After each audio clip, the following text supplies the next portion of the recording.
Hindi nakaligtas sa kamay ng batas ang isang lalaki matapos itong maaresto ng mga otoridad sa San Fernando City, La Union, kaugnay ng kasong frustrated homicide. Magbabalita dyan si Patrolman Dennis Carinal. Estado ng mga operatiba ng City of San Fernando PNP ang isang most wanted person sa barangay San Agustin, San Fernando, La Union.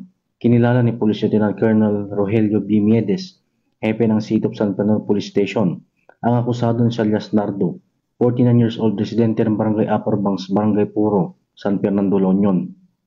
Dakong alas 3 ng hapon ang maresto ang nasabing akusado sa bisa ng warrant of arrest na nilagyan ng Robert T. Kawin, Presiding Judge, Regional Trial Court, 1st Judicial Region Branch 29, San Fernando City, La Union, sa kasong paglabag sa frustrated homicide at mayroong rekomendadong piyansang 24,000 pesos. Samantala, nasa kustodiya ng City of San Fernando Police Station ang nasabing akusado para sa tamang dokumentasyon at disposisyon.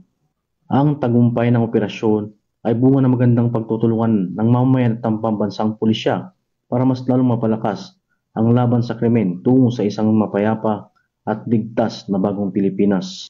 Mula dito sa PKG Ilocos Region, ako po ang inyong Police News Network Correspondent, Patrolman Dennis Carinal, alagad ng batas, tagataguyod ng Balitang Pulis.